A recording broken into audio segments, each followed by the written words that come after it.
she asked me to come over on a Friday at 4 o'clock. So I did. She happened to have tea then.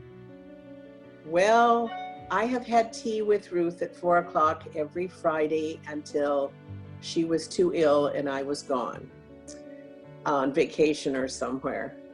If I couldn't come on Friday at 4 o'clock, I better have a very good reason. And I better make up for it in another day. And I did.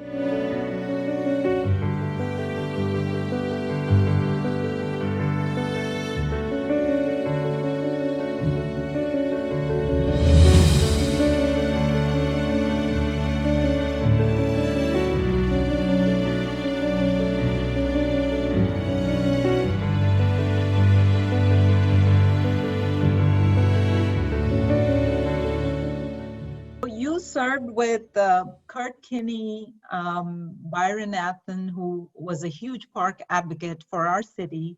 Yes. You also served with Herman Whelm and a very interesting gentleman named Ronald Rabb, who Yes.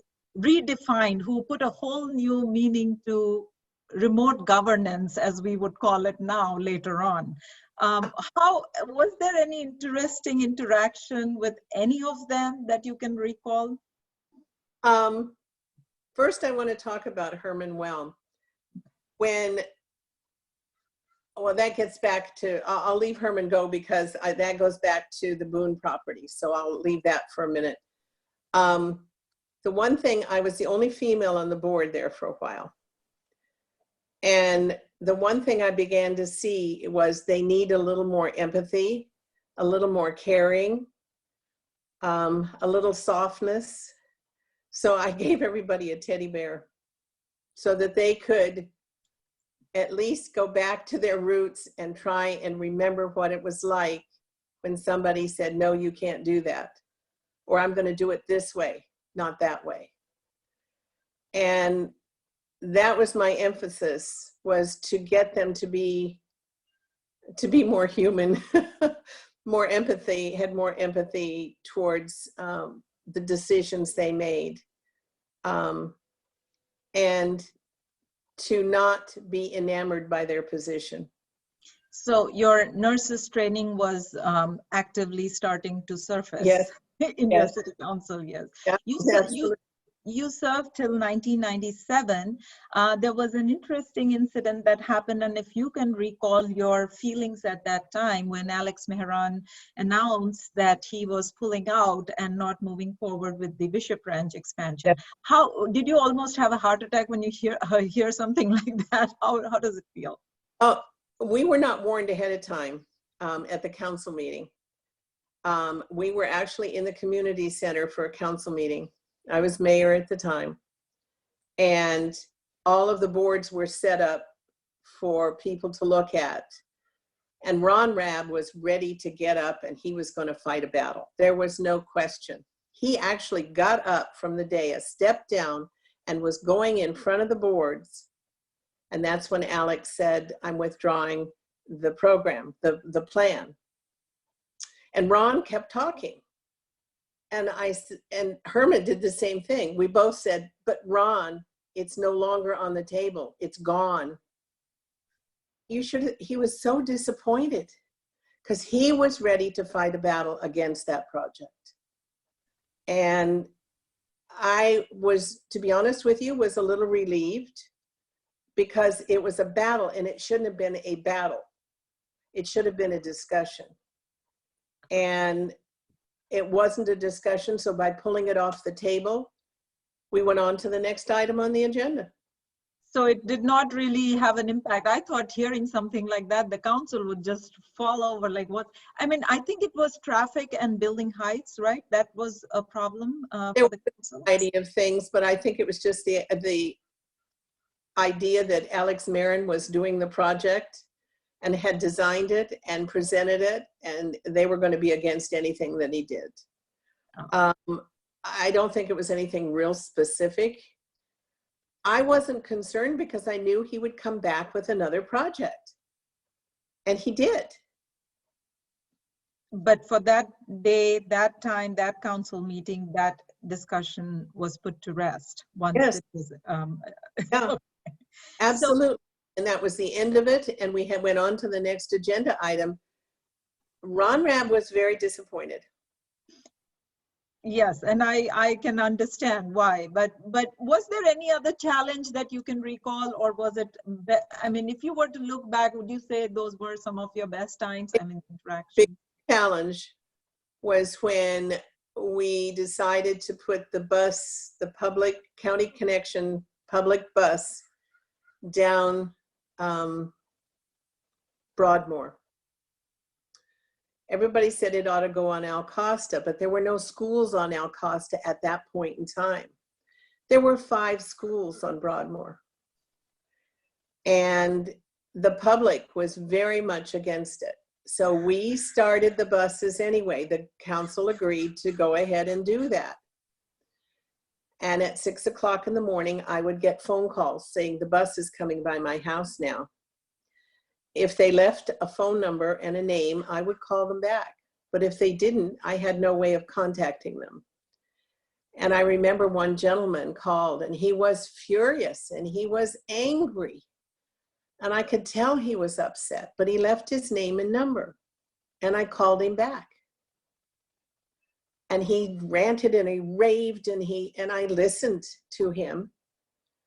And I said, I understand how angry you are over this. And he said, I am. And he hung up. And the next thing I know, he called back. He says, I have to apologize to you. And I said, why? He says, because you listened to me and you didn't get angry back at me. You just listened.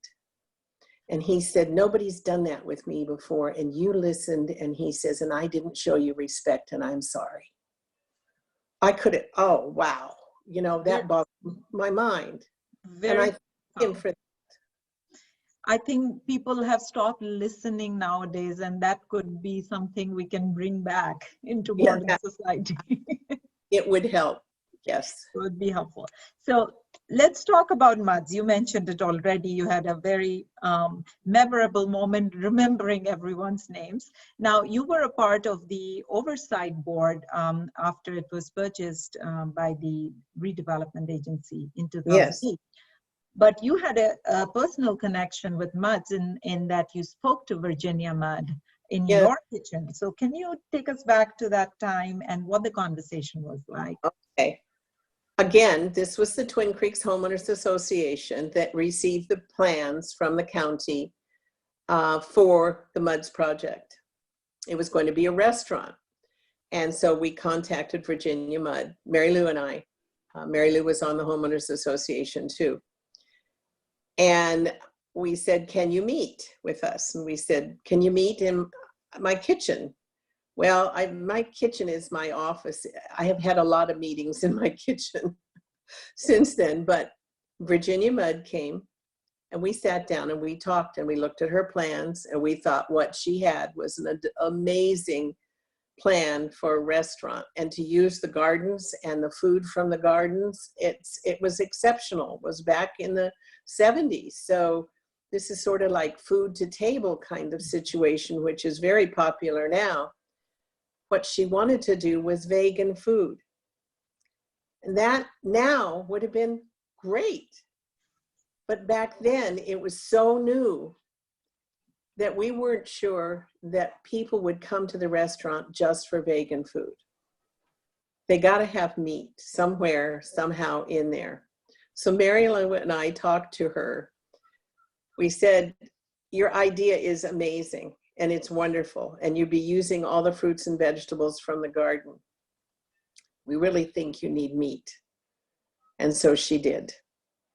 She had meat in her restaurant, and it was a very successful restaurant. We used to eat there quite often. And I'm sad that it's gone. Another example you just subtly introduced about listening. She listened to you and made it successful. Well, she listened to us, but we also knew how strongly she felt about vegan food. And we told her she could go ahead and do that, but we couldn't guarantee she'd be successful. And we only were explaining to her what people liked here. and that they would need some kind of meat with all these wonderful vegetables and fruit. And I'll tell you, the chefs she had there did some amazing things with fruit and vegetables and meat. They really did some wonderful menus. It was. I'm saddened to see it gone too. It was really an addition to our city. Yes, Kind of, they were far ahead of their times, introducing concepts that we are now very familiar with. So again, being a part of the oversight board, did that feel nostalgic to you at some point, that I was there and now I'm here? Mary Lou and I were on the oversight board. We were appointed by different people or different groups to represent the oversight board. We knew that it was going to there was a possibility it could get sold or torn down. But at one point we thought, is there a way for the city to own it? And finally we figured out that way, and the city owned it. It was a part of the park, the Crow Canyon Gardens Park area. And to be able to have the city own it. And then I thought, oh, I don't want the city to tear it down. Well, then the nature group got together and really started a force to save Mud's restaurant, but not as a restaurant, but save the building. And it was in pretty bad shape, so I'm not sure they could have saved all of it, but it could be used as a nature interpretive center to highlight the foods and vegetables that are grown in the Crow Canyon Gardens. A whole variety of things could be used in that area. So when we saw that happening, we were very encouraged about that. Have you been in touch with Virginia at all? No, I haven't. I think, was it you or someone else has contacted her? Oh, Frenette. Someone else, yes. From the foundation that was just, he's had comments or contact with her, and she sent me a copy of the note that Virginia had written. So that was really sweet that she was able to do that. So now we come to another important part of your life that you have long been associated with, and that's Forest Home Farms. It's somewhat of a legacy in our valley. You, Doris Kinsley, and Mary Wohlers, the three of you were the co-founders, the founding members of the San Ramon Historic Foundation. Why? First of all, why did you think it was necessary? And then we'll go back a little to your conversations with Ruth. I want to go back to I have to go back to the conversation with Ruth. We were going to go back. I just wanted to at least get an idea why you felt so strongly to create, because we identify our valley. Had to be formed to support that site because city owned it at that point in time. It was donated to the city of San Ramon, and their budget never had enough money for anything that we wanted. And I could see that this was going to be a tough battle to just get money for the farm. And please understand, I'm going to call it the farm all the time. It's Forest Home Farm Historic Park, but I call it the farm, so bear with me. We needed a foundation, one that could raise money that would go to benefit the site.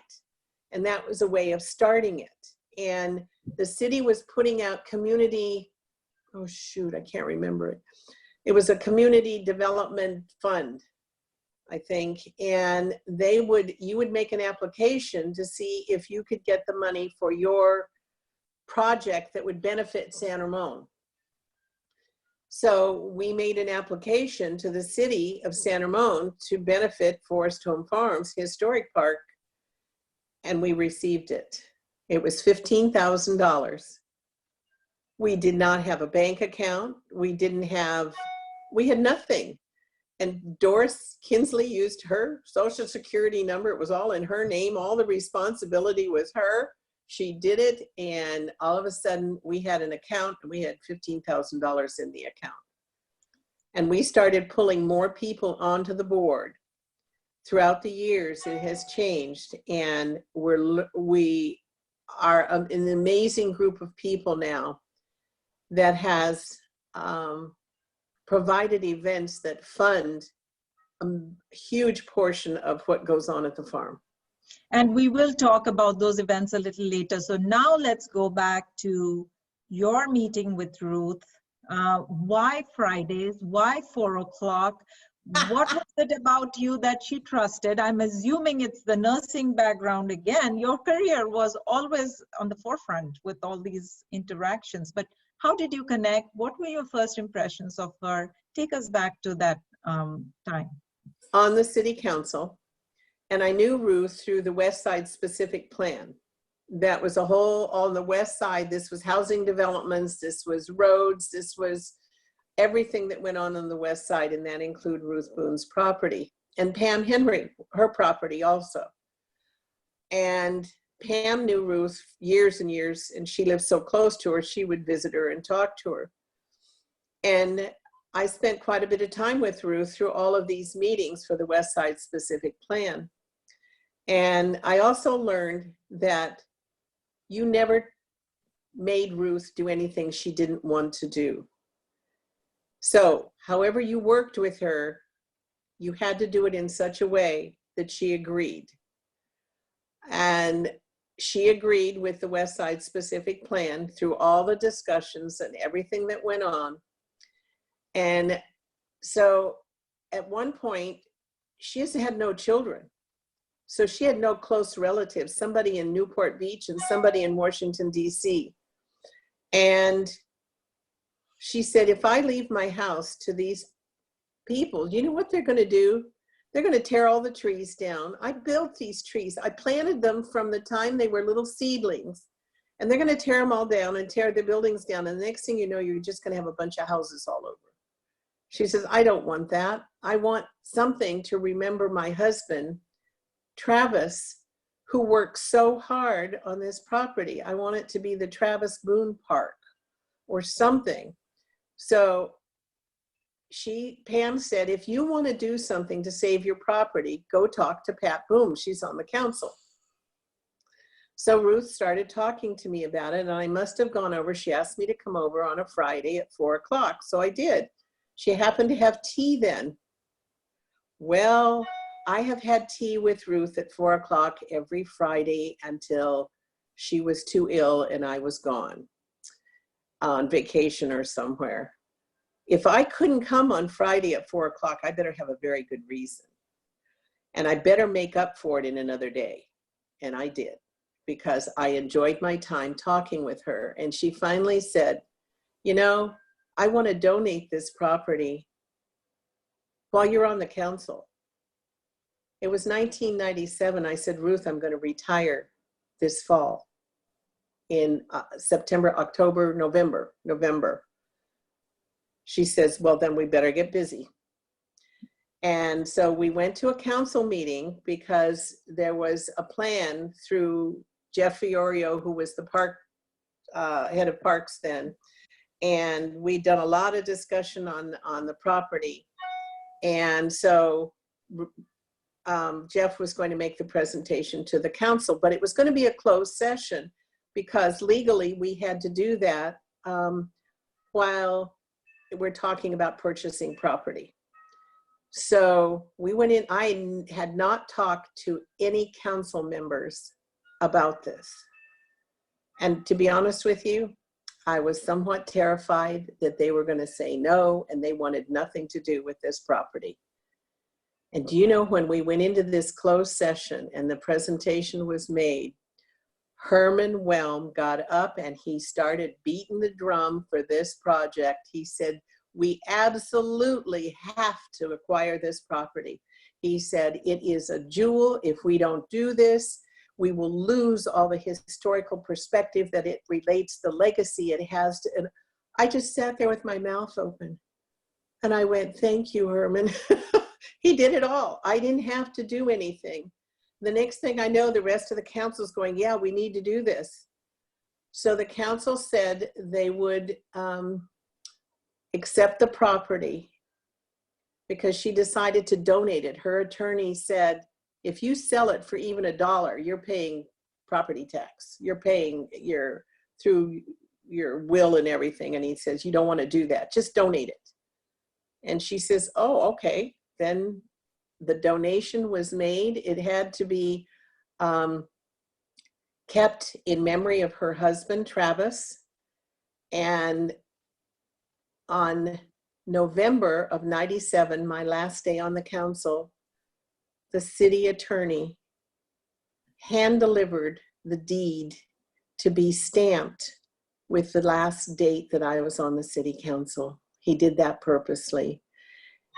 And she says, the clerk says, but there's no name for the city. So he wrote it down. She says, you can't do that. He says, I'm the city attorney. I can do that. So he did. And how was that moment for you? That was it had me in tears. That was very special that he did that. Anyway, the one thing Ruth asked for is that she be left to stay on the property until she passed away. So it was life estate for her. And the city said they would maintain the property. I remember there was a flood and they had to put sandbags up and do a whole variety of things to save her house because the creek overflowed.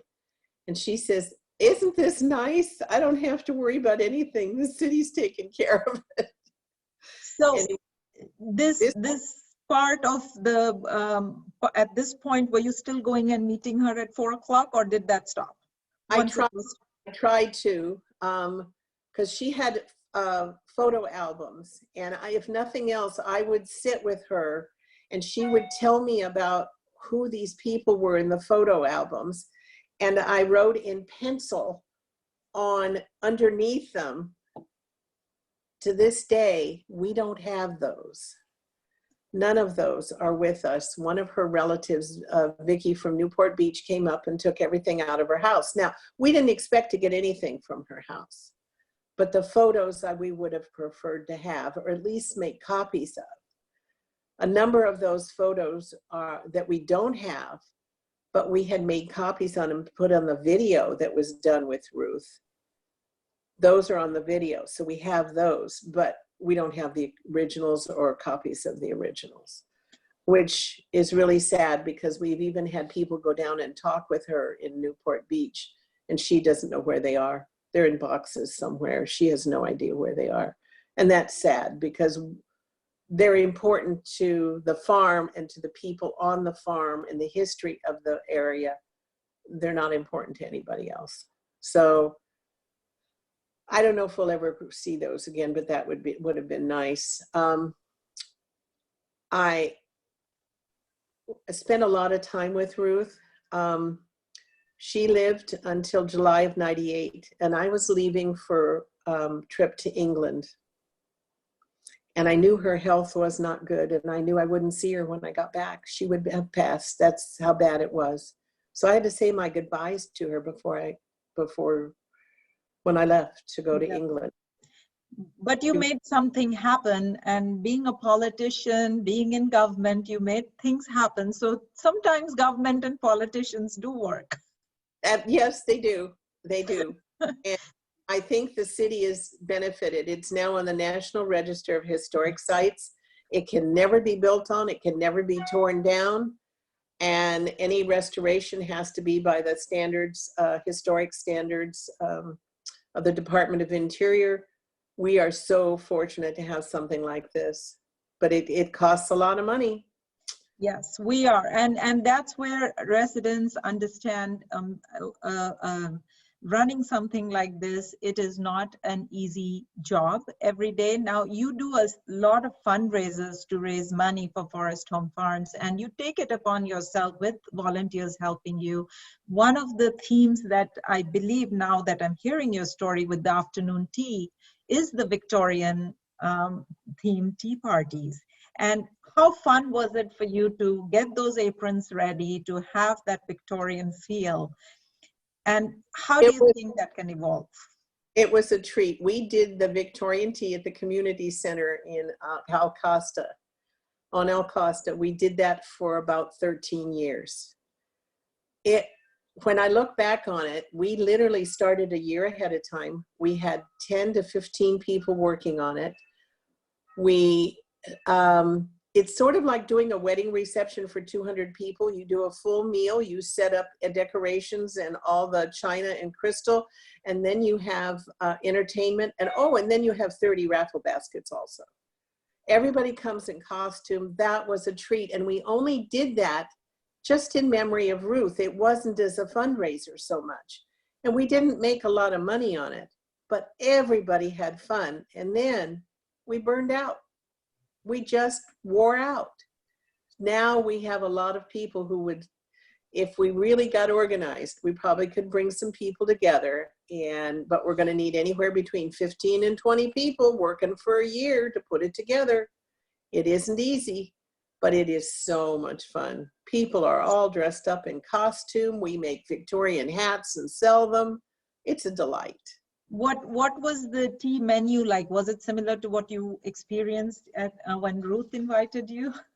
No, we had a couple cookies and tea with Ruth, but no, we had tea where we had savories and sweets. We had little sandwiches, and then we had sweet things to go with it.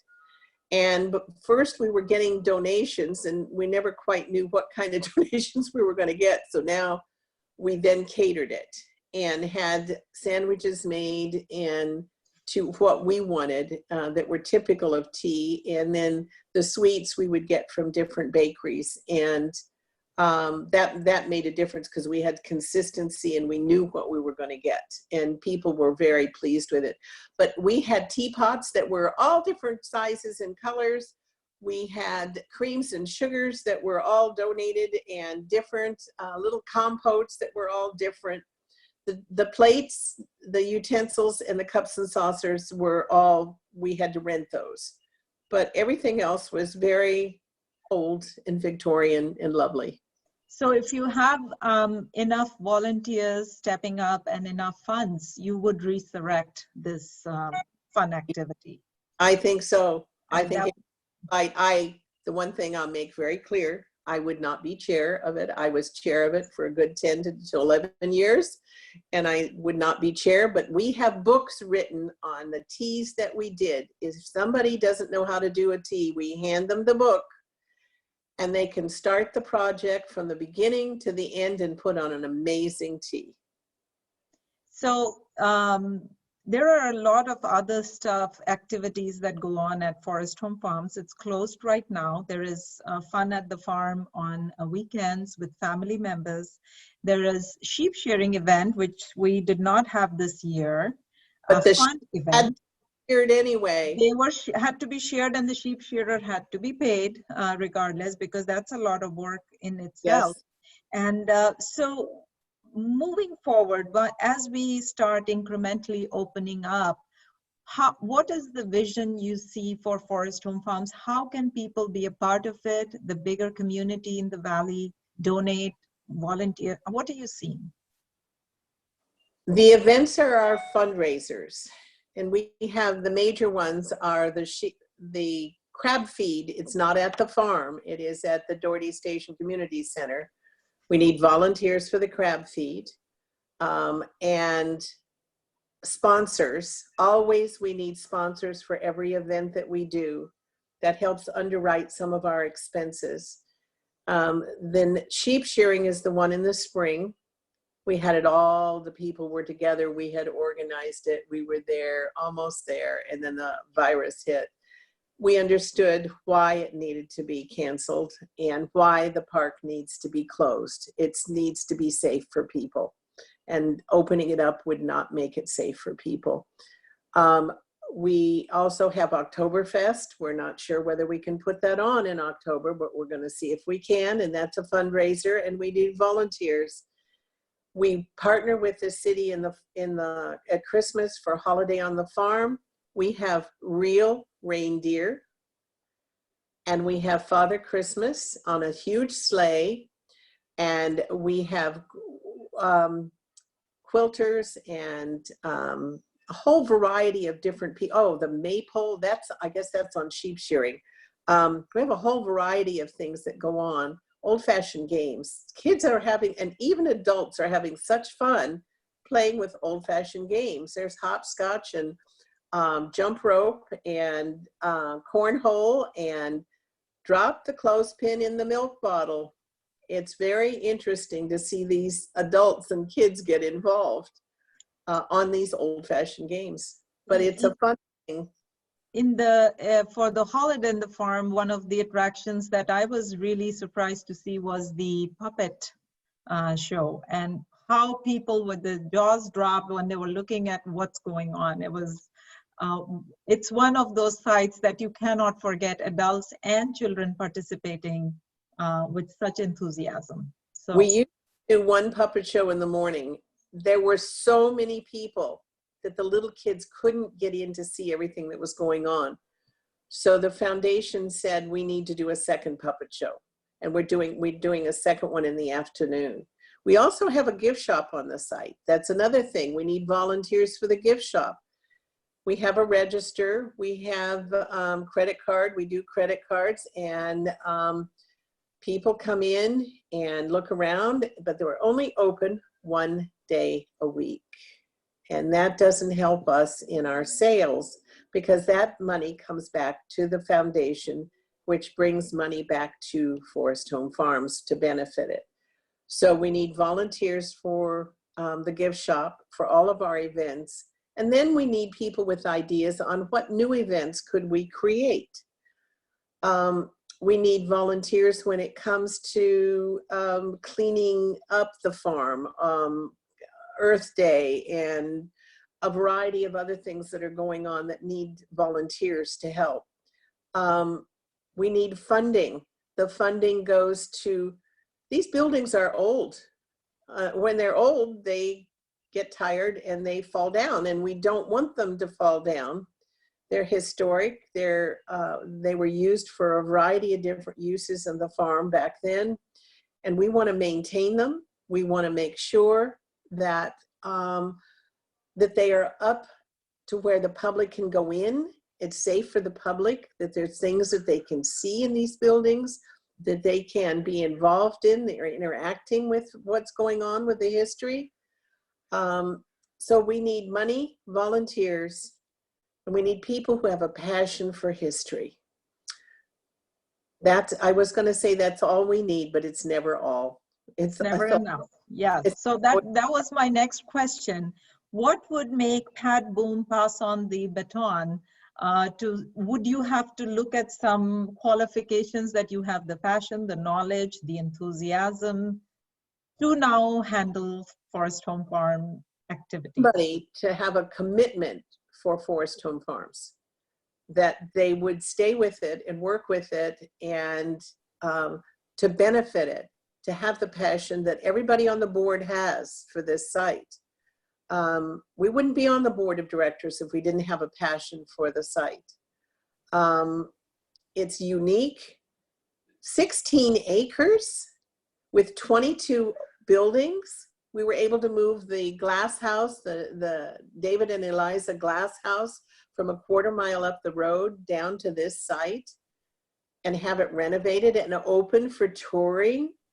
That is so unique. Back in, I have a picture, it really upsets me when I see it, but back in the 60s, the old San Ramon store and post office, it was used as a practice burn by the old fire district. And I have a picture of it burning down.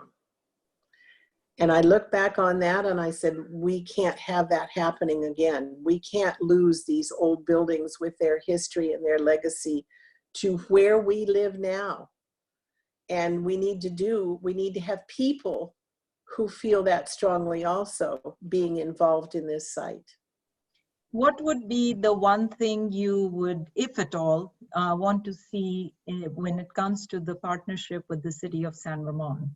Would you like to see it expanded? Is it good as it is, or scaled back? It's as good as it can be at this stage of the game. It's an expensive site because the buildings are old, it needs a lot of maintenance, and the revenue it produces can't anywhere near handle the maintenance of the property. And we know that.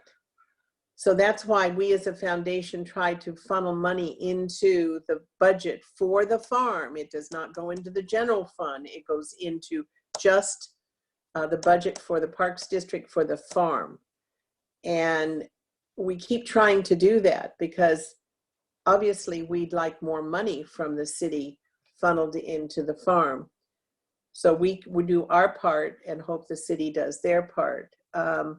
We're ready to spend money, but city doesn't always have the staff to do the plans ahead of time to say, okay, this is what needs to be done. Then we can take and say, we'll pay for it, let's do it now.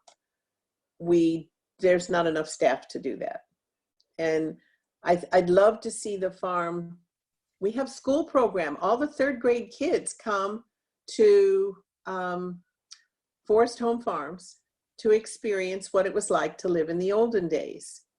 And they learn the history of the site. They darn socks, they make orange juice, they do butter, they taste so many things from the garden, and they learn about canning and how the organic garden grows and all of that, which is an experience. These kids pull stuff out of their fridge. They don't know where it comes from. So we teach them that experience. Now that, you can't interrupt that program, and it happens during the day. But I'd love to be able to have the park and the gift shop and events open more often than we do. But you need volunteers, you need city staff, you need funding, you need a way to make that happen. And that is true of any project, any community project, that volunteers are what make the project successful. So hopefully we will get more as the shelter in place ends. People will be dying to be outside and hopefully be there helping out in any which way we can. Coming to the end of this conversation, this was wonderful reminiscing through the times and the things that evolved. Now gone are the pear orchards and the walnut fields, whatever we had. The roads are built. There is no mud in which a child can get stuck. That's actually a lawsuit waiting to happen nowadays. But what is the one thing, other than, of course, Forest Home Farms that's here forever, what is the one thing that you would like to see continue in our region, in our city forever? Something that every resident should be able to enjoy. I would like the city to bring back fireworks on 4th of July. I think we can, as a city, can do that safely now. When it was done with the difficulties that we had, there were no other cities on the East Bay other than Martinez and San Ramon that did fireworks. And all the people came to San Ramon, and then we had so much traffic and so many people, and we had pulling police from different cities and fire from different cities to help manage all of the people. Well, now Livermore Pleasanton does fireworks. Concord, Pleasant Hill does fireworks. Martinez does fireworks. Also, Richmond, a whole variety of other places do fireworks. That's the one thing on 4th of July that really brings people together. And I think we can do that safely now. I think that there can a safe area to put the fireworks off, to fire them safely, can be worked out through the fire district and a company that does the fireworks. It has to be safe. There are some people who really don't like that at all because it makes a lot of noise and there's smoke and there's all that stuff. But most of the people in the community, that's a part of our traditions for 4th of July is fireworks. I think we can still do that again, and we can do it safely. And coming from a person who has served on the Fire Protection District's board and was our former mayor, words of the wise, and hopefully people will be paying attention. I hope so. Well, although I'm scared sometimes. No, thank you so much, Pat. Any closing thoughts, any message for our community as we start easing out into our hopefully normal routines, but any words of advice from you? It's very, very hard. This time of sheltering in place is very, very hard for most people. We are a community that is gregarious. Human beings need to be with other human beings. To hide sort of and just be in our own homes is really difficult. but the patience that we show as human beings will take us a long, long way. It's safer. I'm a registered nurse. I knew what was coming. I could tell by this virus, and I knew that this was going to be bad and it was going to be long. So I planned way far ahead. Instead of hoarding toilet paper, I got what I needed when I needed it, and that was it. I planned ahead because I knew what was coming. And I knew it was going to be difficult, and I knew it was going to be hard. But the one thing I found is the joy that I found in my house and my yard and my husband, because we have the time together. I'm taking the positives out of this.